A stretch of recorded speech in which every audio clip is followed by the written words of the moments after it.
How's everybody doing today? This is Antonio Moore coming to you from ToneTalks. I have a special guest today, none other than Thomas Shapiro, author of Black Wealth, White Wealth, author of Toxic Inequality, one of the leading economists in this area of racial wealth. As you guys know, that's one of the areas that I focus on, along with incarceration and a number of other race-based issues. But I wanted to give him a chance to introduce himself and thank him for coming today to have this discussion. And I look forward to where we go as we move on. Well, thanks so much for having me, and I'm sure that it's going to be a great conversation today, and I really can't wait to get into it because I know you are very versed. You gave me a lot of homework, which I appreciated, and I'm really looking forward to the conversation here. Yes, a lot of back and forth. Yeah, a lot of back and forth. Interview/discussion. That's what we'll call it. And my name's Antonio Moore, and for those people that are new to the channel, and essentially I'm an attorney here in Los Angeles, also nominated for an Emmy on a documentary from last year called Cracking the System, on the crack epidemic and racial wealth inequality here in Los Angeles.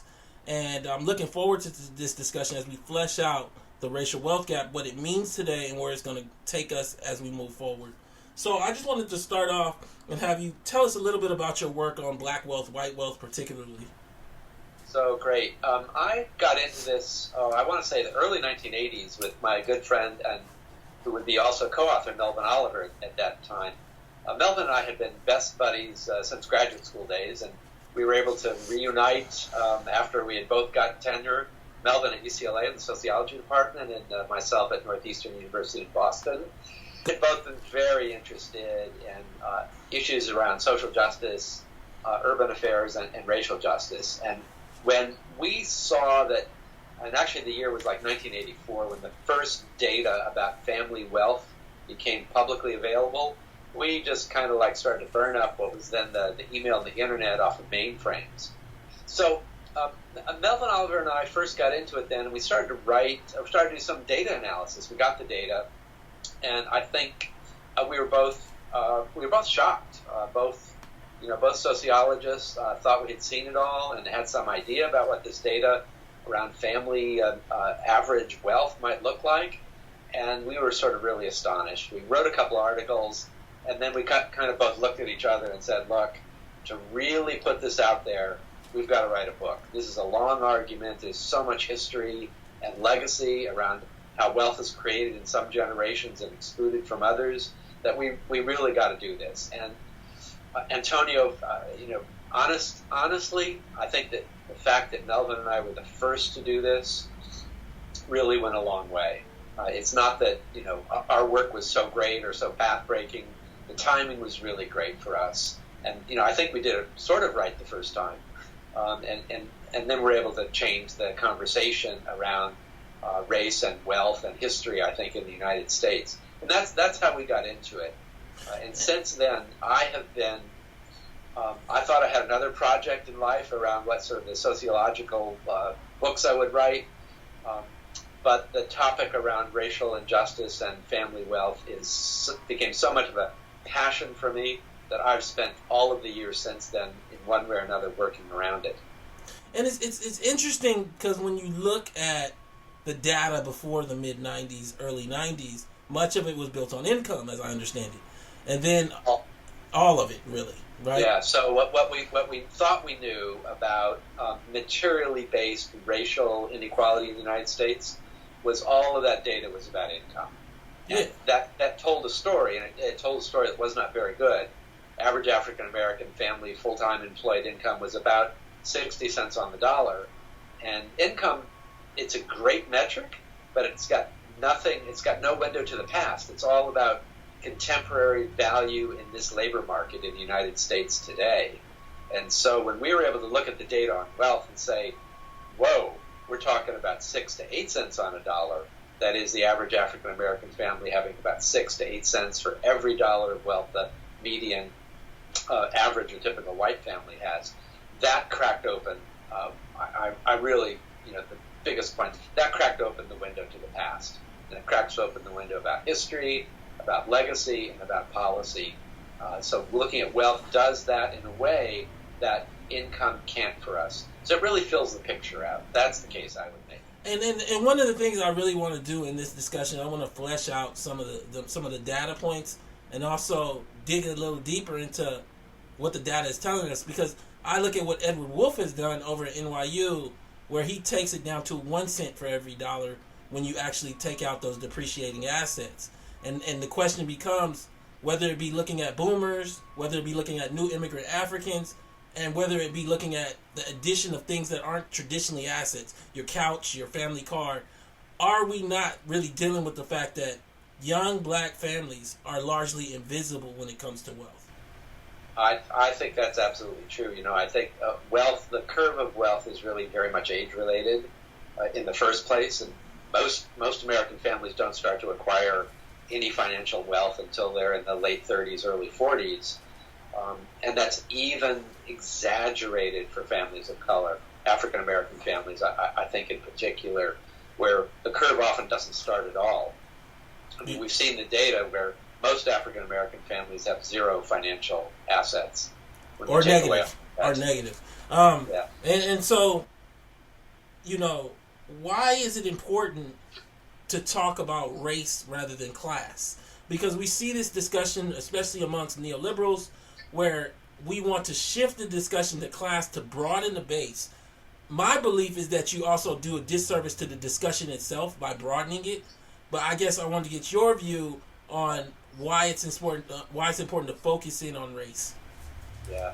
So if I can be allowed the little parenthetical side segue here, from in the social sciences, this has been a really unfortunate debate, a race versus class, as if it's a binary. And I'm, after all of these years in the profession and looking at a lot of data, I think you cannot talk about race without talking about class. You can't talk about class without talking about race, because class is conceived in our sense of race relations in the United States. So for me, if anything, looking at the wealth data, race kind of, I used to use the expression trumps, but I can't anymore. This takes on a different connotation.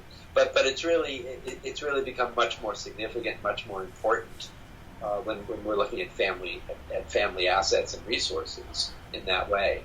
I was rereading a piece. Oh gosh, it's maybe 20 years old, by Robin D.G. Kelly, who's a great hero of mine, and he's got a statement in there. He said something like, "Class is universal only for white men," meaning that white men tend to universalize class as the all-important to drown out concerns about patriarchy, concerns about race, concerns about ethnicity, concerns about sexual identification. It's interesting because I'm pulling up a chart now, and I'll do this at certain points. Demos.org, Brunig over there, he did a great chart showing that there's actually a tier arc when you look at whites across families and wealth, whereas blacks pretty much stay flat. They lift up at right around the 7th percentile, and to get in the top 5% of black families, all you got to have is $350,000 in assets. I mean, we're talking about 14 million families, 700,000 have more than $350 in hard assets. And so I guess my question now cuts to the core. Many of us have used your terminology, the racial wealth gap. And I wonder at times whether by calling it a gap, we do a disservice to the gravity of the fact that 90% of the wealth is in white hands, 98% of the land is in white hands. Is it truly a gap, or is it just a have and a have-not scenario? Yeah. So, great question. If you and I had been able to have this conversation back in 1992, 3 or 4, where nobody knew about a racial wealth divide, a racial gap, or the haves and we didn't have language, we didn't have the expertise, if you will, around social communications and linguistics that we do today. And I say this because I think that stuff is really critical, and I have been in consultations with media and communications consultants who've said, we really shouldn't have called it the racial wealth gap. But the fact of the matter also is that over the 20-something years, we have a brand has been created. Mm-hmm. When we say racial wealth gap, people know what we mean. I agree. And so it's. But this is the only thing, I think they know what you mean in context of, one of the fundamental problems that I find by calling it the racial wealth gap is that we lose so many core pieces of the differences in access between whites and blacks. So first you have this dynamic, and I'm talking about descendants of slaves right now. We lose the history, because we're just looking at raw numbers. We lose the history, the fact that blacks come from slaves. But we also lose the hidden advantage of whiteness, called white privilege. And so, like, in a sense, not only is the middle white family worth $110,000, but they can also access the anonymity of looking just like the group that's worth $1.4 million or more, the top 10% of white families. One of the examples I use most clearly is Breaking Bad.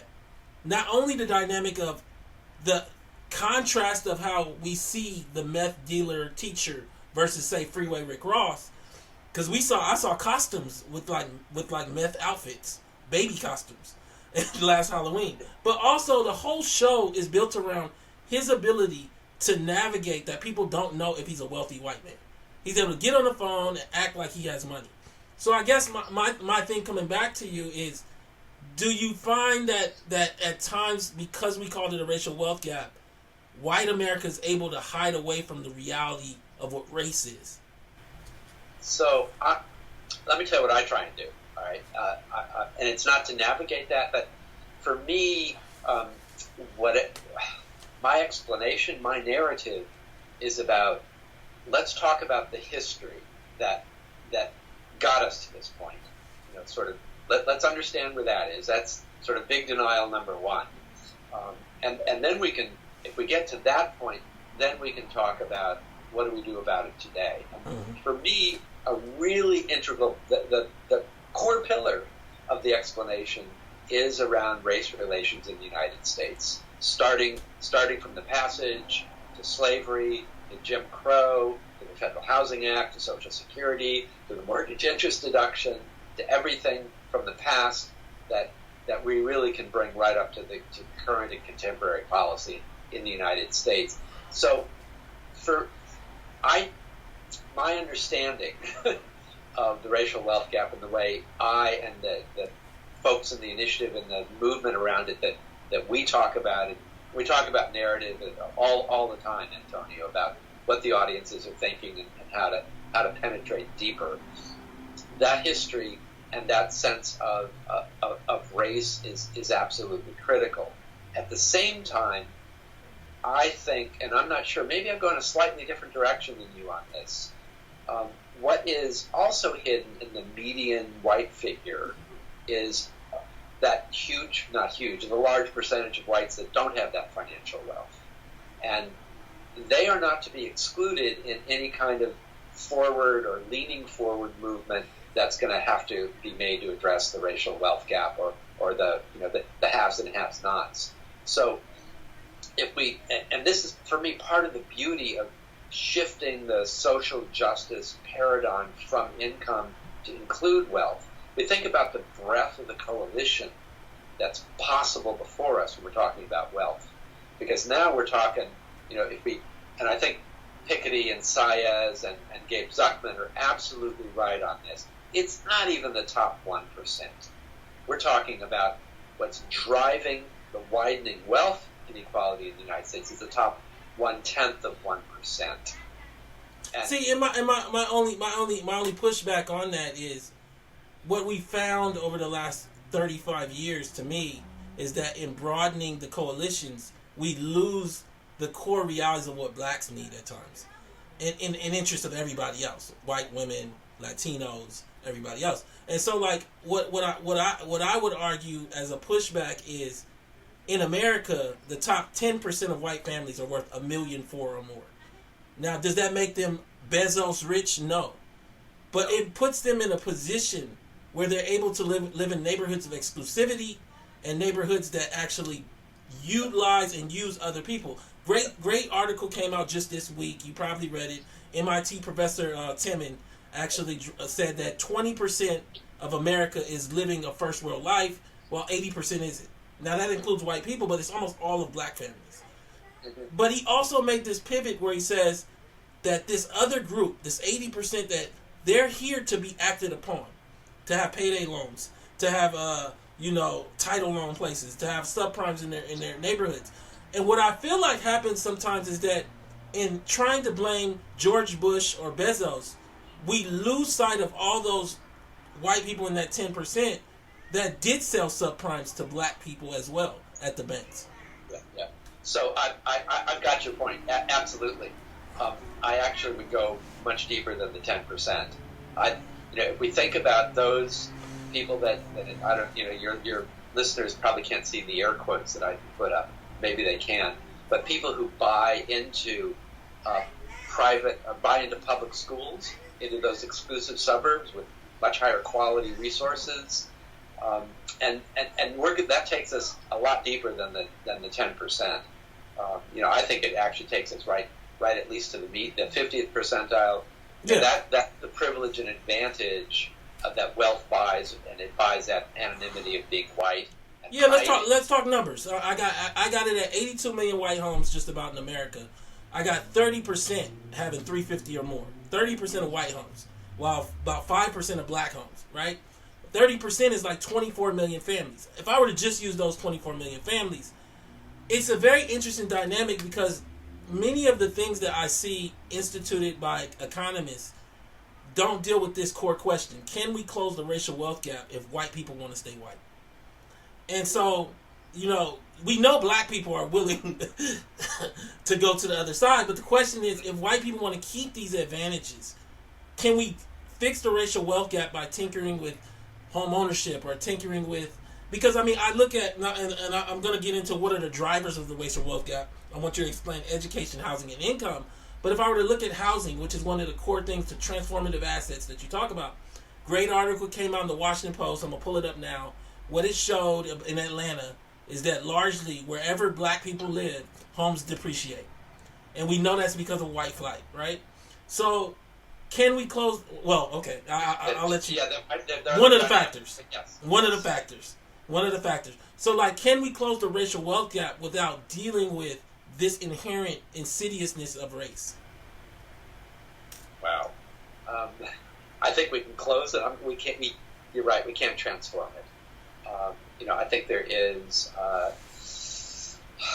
It's a tough mountain to climb because the privileges and the advantages are so baked in to the families that have it, and it is not. We're both agreeing. We're not talking about the top 1% now. No. We're talking about something that goes a lot deeper into the white economy and the white psyche, as far as that is concerned. Being white. Because the inherent reality of being white requires black, right? Well, there is no white without black. Right? We need the others. Yeah. Go ahead. I'm sorry for cutting you off. That's the notion there. I think at the end of the day, and I don't want to reach too high or too deep. At the end of the day, we're talking about residential segregation. Is one of the main foundations, and that's when I get into it and do media interviews and stuff with audiences that are a little more, shall we say, mainstream. Even raising residential segregation is I gotta think 2 times before I do it. But it's such a huge project that people can't even think about that. That's how Atlanta, Prince George's County, all of those places where even an African American middle class by merit and achievement have become homeowners, that's where they're getting their wealth stripped. That has to do with residential segregation. That has to do with white flight. That has to do with lack of public of quality schools. The whole ball of wax is in my mind is really in communities like that, and the way that wealth and whiteness sorts folks into those different communities. And so, I wanted you to go into what are the drivers of this wealth gap, using education, using some of the key ones: education, housing, and income, just for people who aren't aware of your works. Sure. Great question. So we first have to dispel the myth from Economics 101 that wealth is a creation of the thriftiness from that we don't spend all that we earn on our jobs. Those folks that got better jobs have got a little more discretionary income. They can save that. They can invest it. They can defer consumption and gratification. That's the story told to us, told to everybody in Econ 101. Part of me wants to say it's a fairy tale. It's not a fairy tale. It's a dastardly myth that has done a lot of damage. The fact of the matter is that 2/3 of the wealth of America's broad middle grouping, from the 20th to the 80th percentile, 2/3 of that wealth is in home ownership. And home ownership is not about one's individual propensity to save or consume or character. It's a profoundly institutionally bounded with rules and regulations set by the government, treasury, real estate markets, realtors, and prejudice of individuals. It's that set of institutions that's produced the difference in wealth there. And so I feel, let me add to this. I feel no singular thing is more clear about this than redlining. I think that redlining set back race relations so many years because when I look at it, I mean, fundamentally you have the government forcing people to be racist. When I say that, I mean it's against your interest, even if you like a black man, to want him in your neighborhood, because a singular black person makes your neighborhood a D, as far as like loans.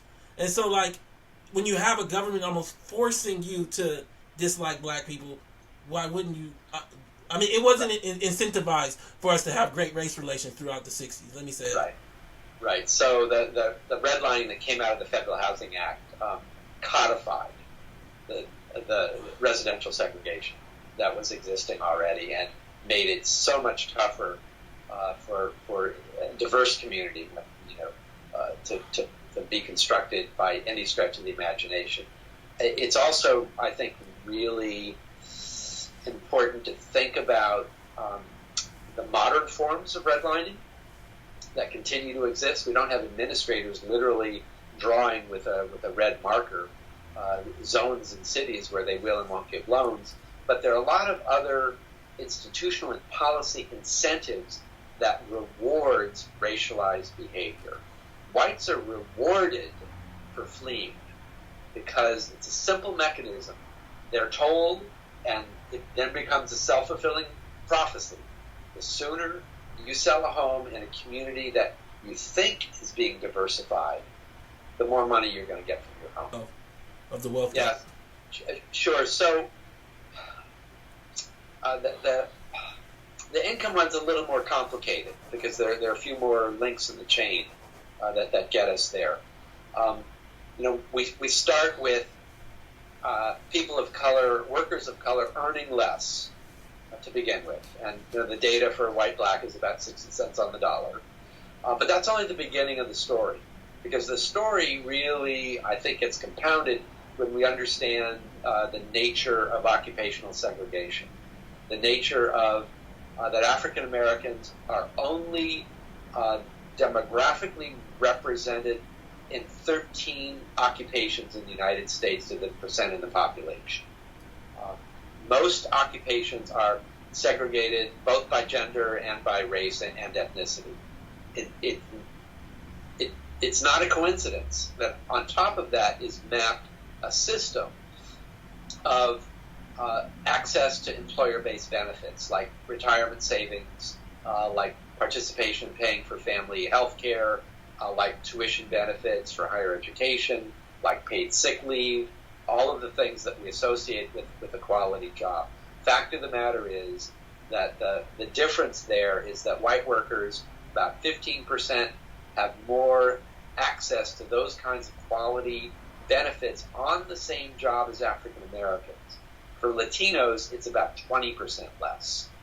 And that's one of the ways there's if you will, the metaphor I like to use is there's an escalator between work and wealth.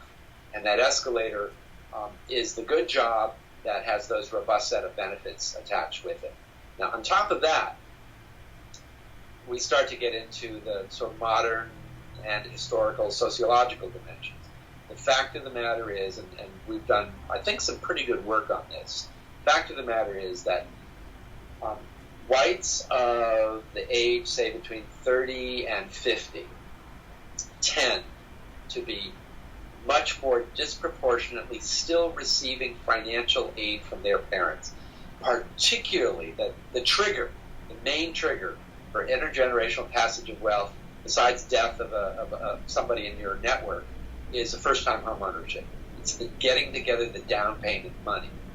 And that's where history gets put right on the mortgage table,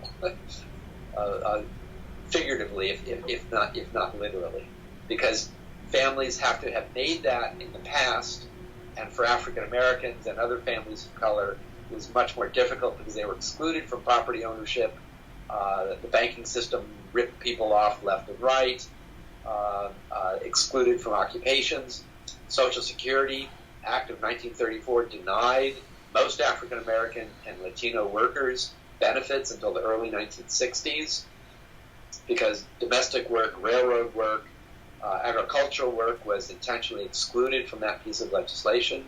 It only took, the democratic reforms, 30 years later to bring them on board. So all of that stuff, if you will, between work, the actual work that people do, and how that returns to that from wealth, is all of those factors are thrown in. And then one other, which I think is really important here. It tends very much to be the case that unlike whites between the ages of 30 and 50 or so, who are still receiving financial assistance, an African American who may be the first college graduate or the first one with the college experience, the most successful person in their kinship network, is the one that tends to help financially those in need in her or his network, whether that's nieces and nephews with higher education, whether it's a parent or grandparent with health care, with housing, with all kinds of needs. So the data we looked at showed a real interesting contradiction, but we can explain it. The contradiction is that college-educated whites, over like 20 to 25 years, their wealth increases. College-educated, meaning bachelor's degree or more, African Americans, same period of time, wealth actually decreased. And it wasn't because there was a spendthrift or anything like that. It's because of helping folks in their network. But also what we saw, I mean, and I have it in my Black Wealth Hardly Exists piece, from 1984 to 2010, every dollar of increase in income only added like 70 cents in wealth to black families, whereas every dollar of increase in income for white families added like $5 in wealth. $5, and right. So, I come to like what Sandy Darity's work showed early this year in January. I don't know if you're familiar, that the typical black woman with a college degree is worth negative $11,000, whereas the typical black woman with no college degree is worth $0. And while she might work doing hair or driving a bus, very strenuous activities, in terms of wealth, she's actually more stable. But because of the structure of black families, they're looking at income, and this person who's negative ends up helping more. It's a very, very kind of like mixed up scenario. Mm-hmm. Absolutely. And, I think, Antonio, inheritance also plays a role in there. It plays a role in, if I'm going back to the white college graduate, it's much more likely to be the case, and we know from the data that it's true, that African Americans in college, a higher percent have debt, college loans, and the debt is higher. And what that tells us, among other things, is that some of the ways that wealth is passed along from generation to generation is helping with paying college tuition, or at least paying enough of it so the student loan doesn't have to be that great, so that by the time, if you and I graduated, just hypothetically, graduate college around the same time, and I come through there with zero college debt, and you come through there with $60,000, $70,000, that first paycheck is totally mine. And I'm going to look like, if I invest that in stock, gee, how smart this Tom guy is. He's got great character and great thrift and all these behavior and character things that just aren't true. And you're going to be, having to start to pay off your student loans. As people are going to say, why isn't Antonio putting money away? So pause for a second. This is interesting because it brings us to Claude Anderson and Boyce Watkins, Not sure if you're familiar with their works, but they're piecemeal like analysis that you can change certain behavioral tactics and kind of close this wealth gap. I don't necessarily adhere to that because what I think we're doing, and honestly, we're trying to make black people white. When I say that, what I believe is happening is we're taking the elements that make up white advantage and saying if we just give one of these advantages to black people, they can do better. But that is what's baked into whiteness. And I'm not just talking about the ability to buy a stock. It's the ability to know which stock to buy. I'm not just talking about buying a home. I'm talking about actually getting a home inherited to you with the couch inside. And so, like, I think for so many of us, and it comes back to, like, the idea of a racial wealth gap. I think we have moved from understanding black people as descendants of slaves to looking at this like the Hatfields and McCoys. Like, black people are at $65,000 and white people are at $100,000. And the break point is like 83. If we get black people up to 83,000, then it's okay. And it's just such a narrative that I think has created a whole discussion amongst black America itself that doesn't deal with the crux of what blackness is in this country. Yeah, I'm pursing my lips because I agree, and it's a tough, it's a tough conversation. Especially for me as a white person who's very deeply involved in this. I get asked all the time when I do presentations or on panels. Some very earnest and very sincere, and it tends to be a younger, say 30-ish year old, young African American, more often than not a female, will stand up in the audience and ask a question about financial literacy. Yes. And about, if we only did better with the $5. And part of me wants to scream, but part of me really understands also that it's a real concern for some folks. It's not the answer. But that individual mobility, if you're a young family, you do need that advice. You do need that advice. If you're thinking about how to transform where we are as a society, that's a very different kind of conversation. I think, but my criticism of it is that it makes us extremely vulnerable to capital. It puts all the blame. It puts all the blame. And it also makes us feel like we have agency. It makes us feel like we have agency. And I think that what it comes down to, I did a piece on land. I went to look at land, and nobody had done any work on land. I mean, literally, it was a small black farmer who had written a blog, and that's all I saw. So then I went and tried to find the most recent data. And funny enough, the USDA didn't release anything since 2000. And it's like they don't want to release anything because I believe it's horribly worse than what they showed. In 2000, they showed white people own 98% of the rural land, worth 99% of the money. Black people own 1%. And even the reading of the actual, I guess you could say, information packet that they put out, it tried to spin it like that was actually good. Like, black people are doing okay. Yeah.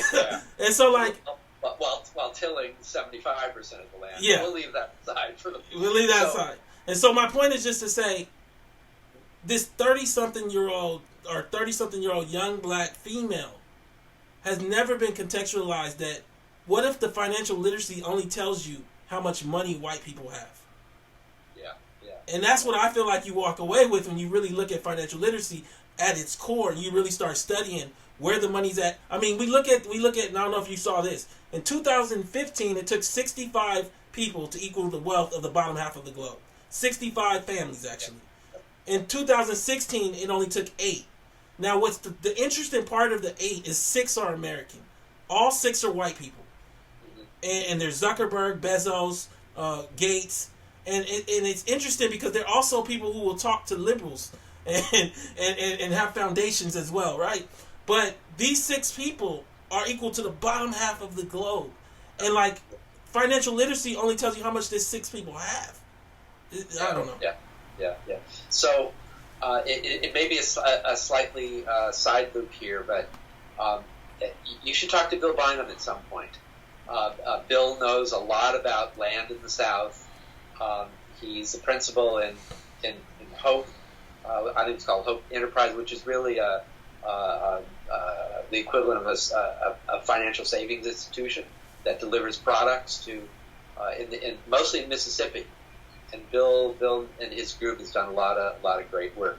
The closest we have come to reparations in the United States is the Department of Agricultural Settlement that admitted exclusion of African American farmers. I think it's called the Pig Settlement, PIGG. Yeah, that's in a lot of. And it was weird how they instituted it, because I went down to Mississippi and you had a lot of young blacks that were involved in trying to get that money that weren't. It was instituted properly though. And Congress is still trying to take it away, as you can imagine, because it admitting a historical mistake like that, quote, mistake like that, as something that clearly benefited only big farmers who, not so coincidentally, were all white, and purposely excluded Latino and African American farmers. And that's that admission and that settlement is the closest we've come to government, federal government reparations. So let me ask you this hard question, and I come back to it. It kind of was asked in a sense earlier, but just I noticed most of your answers deal with governmental or individual actions by black people or for black people. Is that the key, or do we need to deal with white predatory capital to really solve this issue? And I'm not even talking about the everyday average white family right now.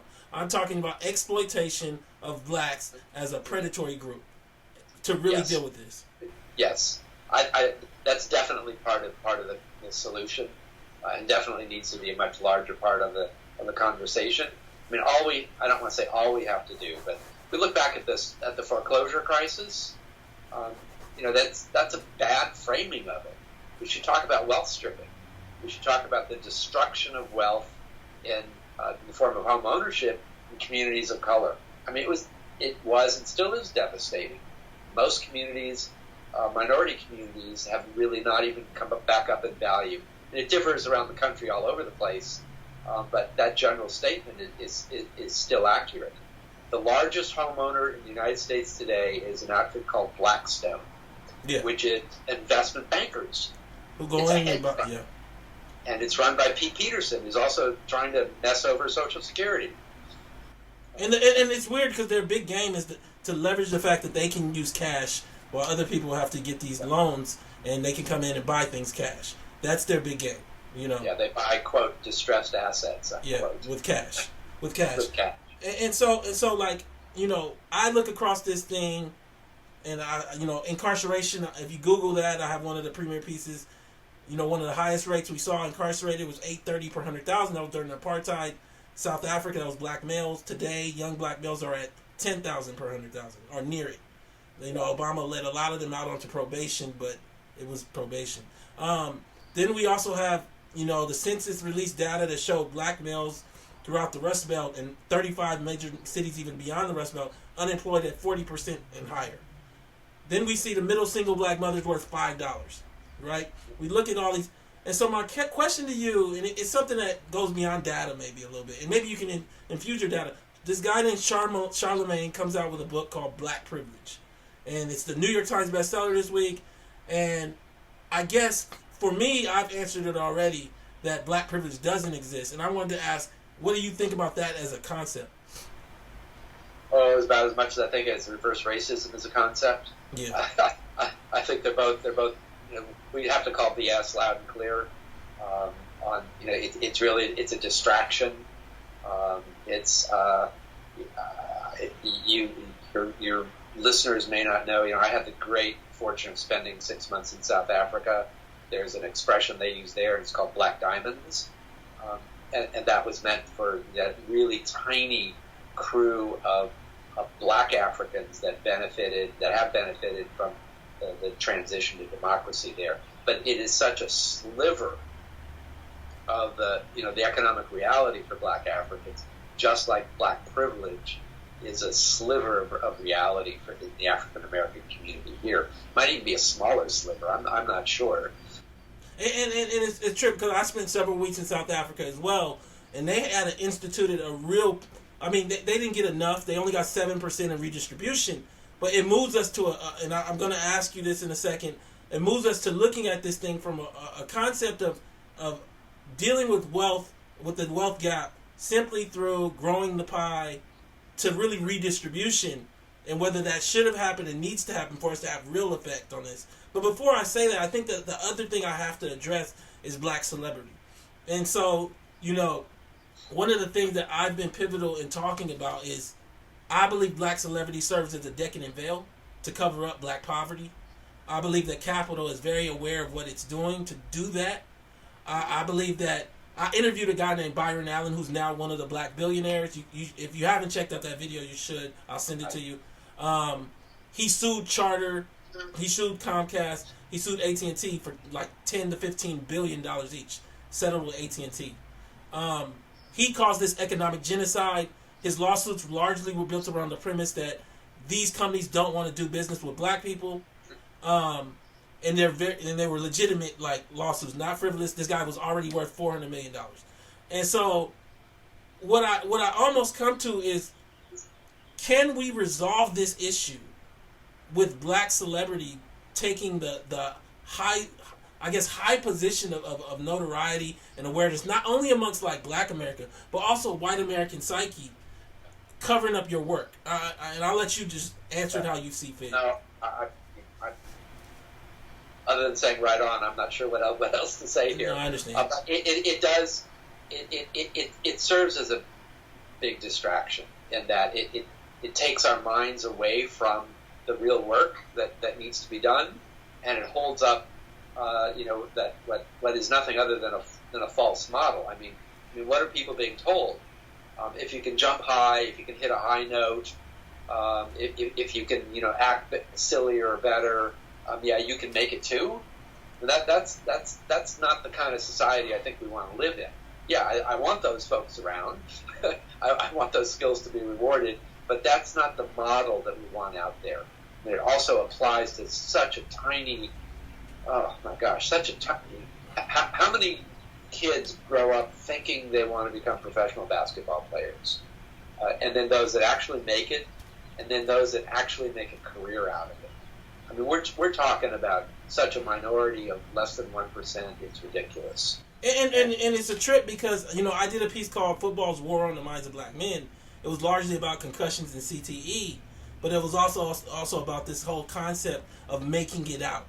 You end up with people whose drive is not about community, and as a result, you end up with Lamar Odoms and people that are unhappy even in their success because they never had a model of where they want to go. They just knew they wanted to get away from where they were at, and it's a trip because one of the things I commend about your work is that it is a work that looks at the entirety of community, asking the question: how do you raise up a community that is impoverished, disenfranchised, and struggling? But the problem that I see is celebrity makes it so they don't know that they're struggling because the narrative appears that it isn't 300 basketball players. No, there's thousands, if not hundreds of thousands of them. It just feels like it because they show them so redundantly. Yeah, and it's the unmooring from community is a real. I think it's a real tragedy. It's part of the process. It's the mindset in a lot of places.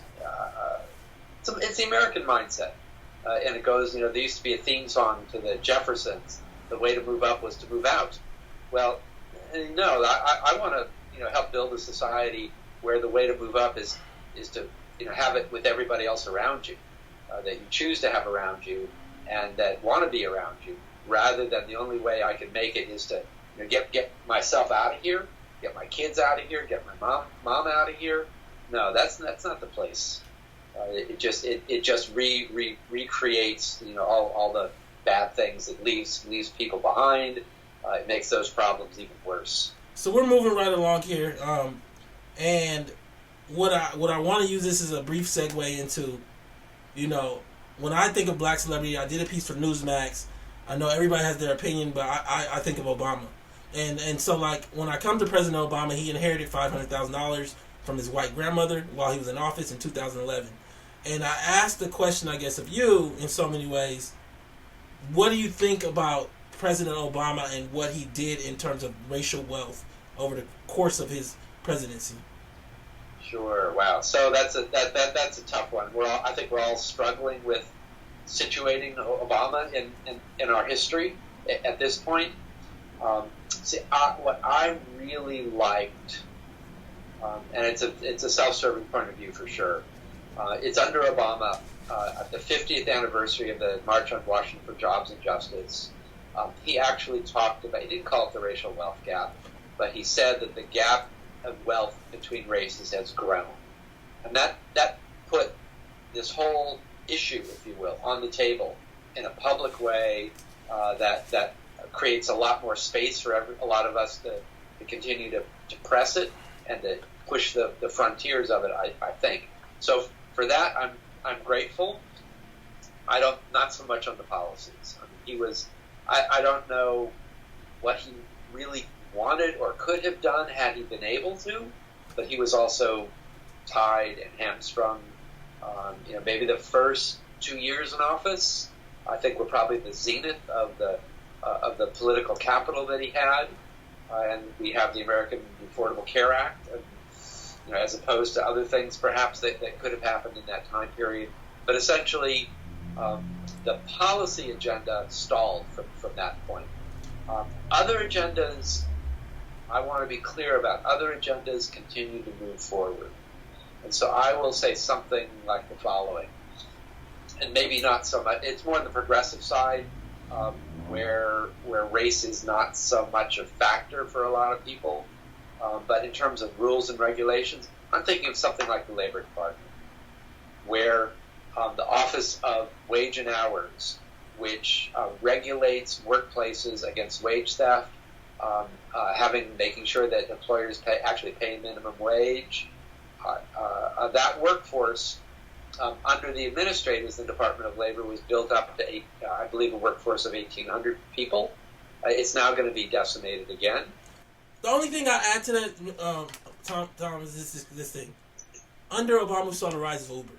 And I think Uber and the reality of the allowance to shirk labor laws has made your work, Sandy Darity's work, that much harder. Because we can't tell who's unemployed.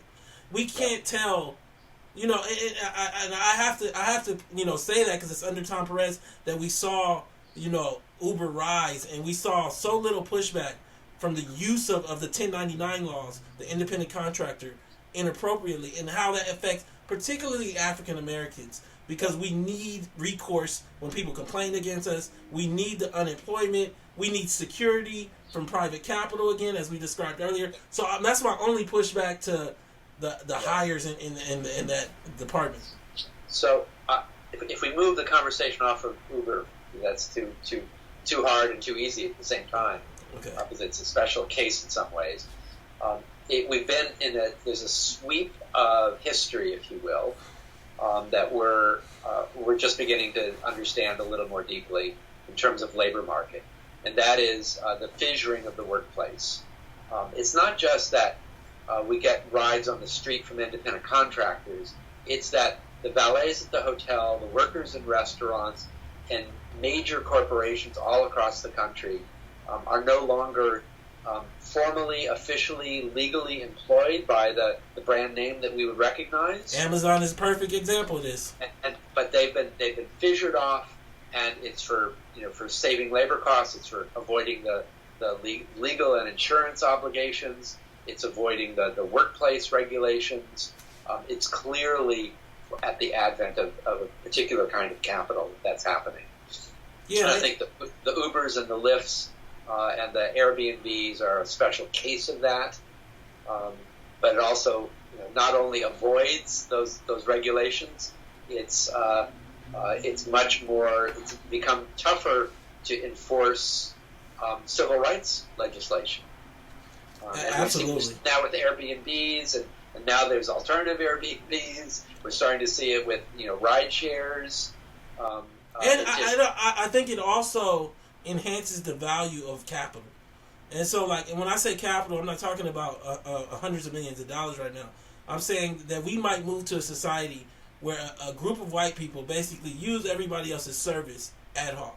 And so, I want you to take me over here now. And so, I was talking to a black Uber driver about the experience he has, because I'm an African American. I get in your car, I'm gonna talk to you. He said that when he picks up like white people, like he was talking about a white female, she treated him like he was the help, and so I think we might be moving there real quickly. College, we had I believe Elijah Cummings' daughter driving Uber.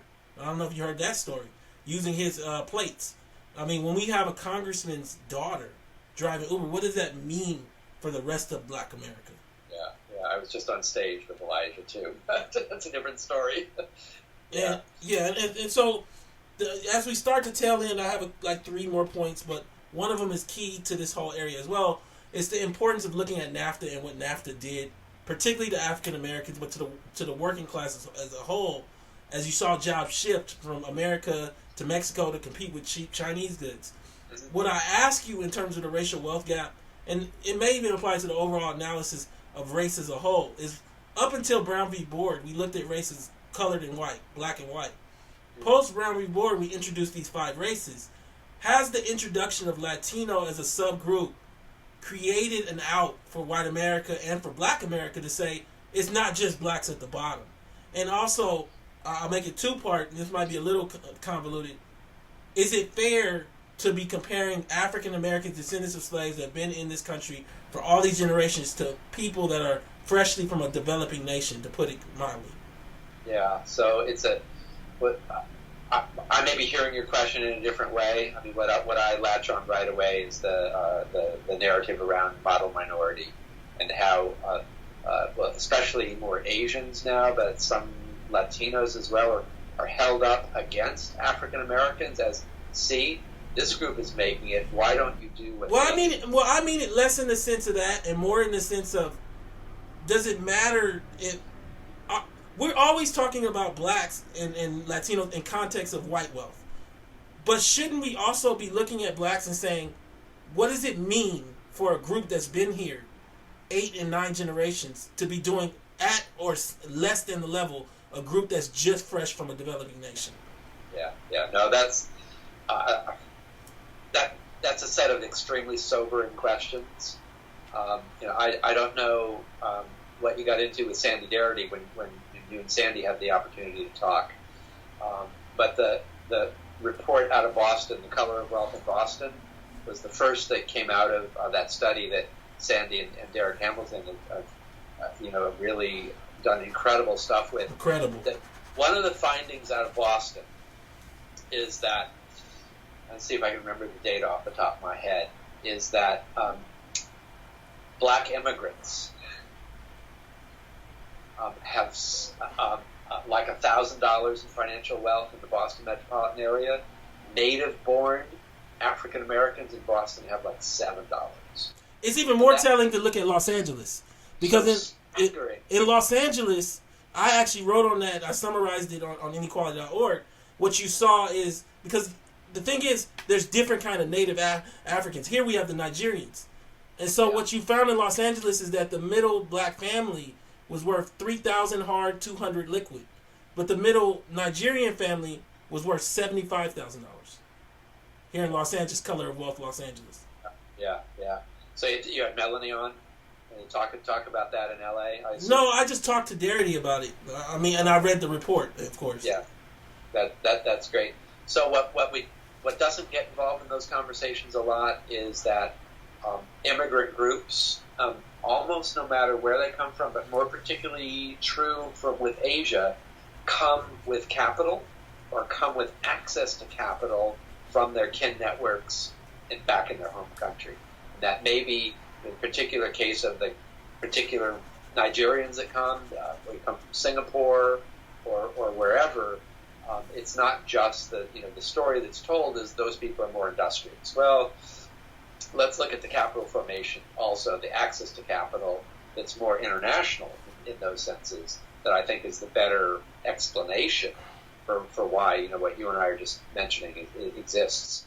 And we also see that I saw actually a study that showed only 2% of Chinese are college educated, but 50% of those that immigrate to the U.S. are college educated. So they're coming from the top 2 to 5% of the population, and this is likely true about many of the West Coast African countries as well. And we have to say that also about President Obama and his father. His father went to Harvard. and so, like, you know, they looked at the data. I read a report that said in the 70s, we had like 80,000 immigrants. Well, his father was one of the 80,000. We're at 2 million now. Yeah, but that's also part of policy, immigration policy in particular, about who, you know, what the so-called skills they're looking for that gives people priority, and you know, that's, you know, the sort of the resources is one of them. In fact, in the United States, you can still buy citizenship. Mm-hmm. There's a program that allows you to do that. You know, I've been vacationing in some places in the Caribbean where I see that, and I'm appalled. And then you understand, well, we do that here too in the United States, and it's yeah. And that's what's very interesting when I come back to this discussion of black people living a developing nation reality, is that it feels like what America has built into its ecosystem, its economic ecosystem, is a presumption you can take the money somewhere else. So I've traveled like everywhere, but recently I was in Tijuana. I was talking to a taxi driver less than 3 weeks ago, and he told me that you can buy a house for $40,000. So cash outright, done with your payments. It feels like that's built into the Los Angeles economy, like the presumption. But if black people can't do that, like, you get where I'm going. It's a two-part world where you're either white with $800,000 in hard worth, or you're, you know, a newer immigrant that could take the money or send the money somewhere else where it spends longer. But what does that mean for black people, and what does that mean for the discussion around the racial wealth gap? You know. Yeah. So what I wanted to do here at the end was really give you a chance to talk about your book, Toxic Inequality. I read some of it. It's phenomenal. I also like for you, if you possibly can fold in the Donald Trump somehow. I know that's a big thing to do, but I think it folds into the whole concept with his tax reforms and things of the sort, budget cuts. But please give us an overview of Toxic Inequality. I get to do a review of my own book. I love it. My new book is called Toxic Inequality. It's been out only about 6 weeks now. It came out in mid-March. And I've been spending as much time as I can traveling. I do have a day job, but I spend time traveling, going to bookstores and events, and touching as many community groups and communities as I possibly can. Because I think, you know, I think the work is important. The work stands on the shoulders of an emerging social movement, if you will, around a particular kind of racial justice that really puts family finances and the wealth gap, or whatever we're going to call it, at the center of that, and includes folks. I've worked a long time with Sandy Garrity and Derek, and there's a whole crew of people of us that do both the community work and the research work that brings the data to people. I titled the book Toxic Inequality for what for me is a critical reason. I want to distinguish where we are now in the United States versus the inequality that has always been with us, and to qualitatively distinguish where we are now in terms of the historic levels of both income and wealth inequality, a widening racial wealth gap. It's not even staying in a steady state. It's getting worse. And, you know, we want to talk about that. We can talk about some of the data around that. The pandering to racial anxiety and immigrant fears, and the way that the rules by very powerful individuals, some of which in capital that we talked about and we touched on a little bit, the rules of the economy have been captured even more so. And so, as an example, something that is hitting us with the so-called Trump tax reform. People joke that it's a one-pager. Yeah, it's a one-pager, but it's another one-pager that is going to devastate, I think, the wealth of many communities and redistribute even more wealth to the top. One example is the estate tax. Currently set, you can exclude, a couple can exclude $10.5 or $6 million, an individual can exclude $5.5 million before the first dollar over that is taxed. Now, it seems to me that's pretty ample of something to give a good start in life to anybody we know. I would personally like it to be a lot less. I could actually argue for nearly 100%, but let's not go there for this particular conversation. Trump's cabinet is full of millionaires and billionaires. Over the last few years, a set of American families has spent a lot of money trying to influence Congress to abolish or to kill the estate tax, or to make that exclusion level higher. So the estate tax, 18 out of every 10,000 deaths in the United States this year, only 18 of 10,000 families will die with a large enough estate that they are eligible to fall under the current laws of the estate tax. And so we get some people, we get all hot and bothered about trying to kill the estate tax or make it even more regressive than it is. A bunch of families have been lobbying for years to kill the estate tax. They include the Mars family, and you can think about candy bars. You can think about the Bass family. You can think oil. You can think about the Hall family. You can think about greeting cards. You can think about the Wegman family, and I don't know if the Wegman markets are popular in L.A., maybe more on the East Coast. The Schwab family, you can think about stocks, and just one other family I want to throw in, that's the DeVos family. Yep. And yes, that's our Secretary of Education, whose family has spent a lot of money with those other families trying to kill the estate tax. And you have to mention the Amways as well now with DeVos. Her father-in-law was the leader at Amway for a number of years, and that's a whole different program we can get into about pyramid schemes. But that's where that family fortune comes to, and it's estimated to be in excess of $7 billion. A killing of the estate tax would allow them to pass that along. That unearned millions of dollars and billions of dollars in that instance to people who are without, they may or may not have achievement or merit on their own. But real simple statement here. We cannot have large inheritance and anything we can talk about in terms of equal opportunity. You can't have those in the same sentence, period, full stop. I totally agree. I mean, I've done pieces on DeVos exclusively as far as her changes to the education system and what she's done as far as the vouchers in Detroit. Right now in Detroit, as an example, as I understand it, a lot of people have to choose a D+ high school with their voucher. That's what they can buy.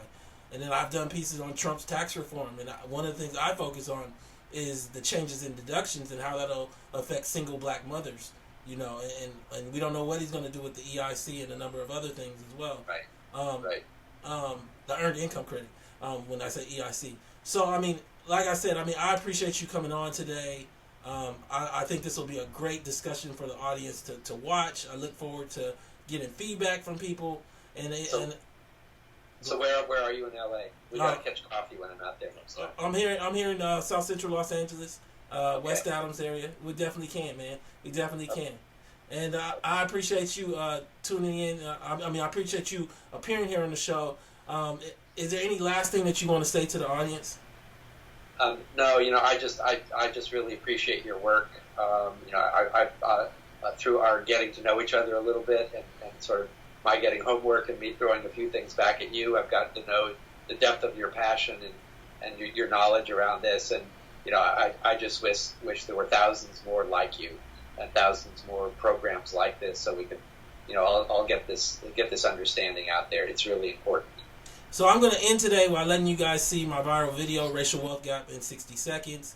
Again, thank you, Thomas Shapiro, leading economist in this area, for coming on to the ToneTalks show.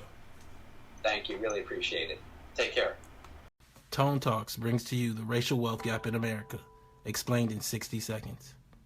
In America, there are 190 million whites, living in just about 82 million homes, while there are 40 million blacks, living in just over 14 million homes.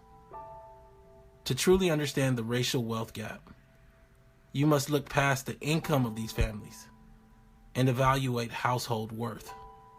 According to demos.org, in total, white American households own 90% of the national wealth. In contrast, Black Americans altogether own less than 2.6% of the national wealth, with most of this small sliver being in the hands of Black baby boomer retirees. Black working-age families are largely invisible nationally in terms of wealth. To give a clearer lens, the bottom 50% of American households control only 1% of the national wealth. And of the total 14 million Black households, likely over 10 million Black families fall into this bottom group that owns nearly no wealth. The racial wealth gap is real and it's growing. While 10%, or about 8 million white homes, are worth $1.4 million or more, according to Slate.com, when you deduct the family car, 50% of African American homes, or over 7 million Black families, are worth no more than $1,700. Subscribe to learn more at ToneTalks.org.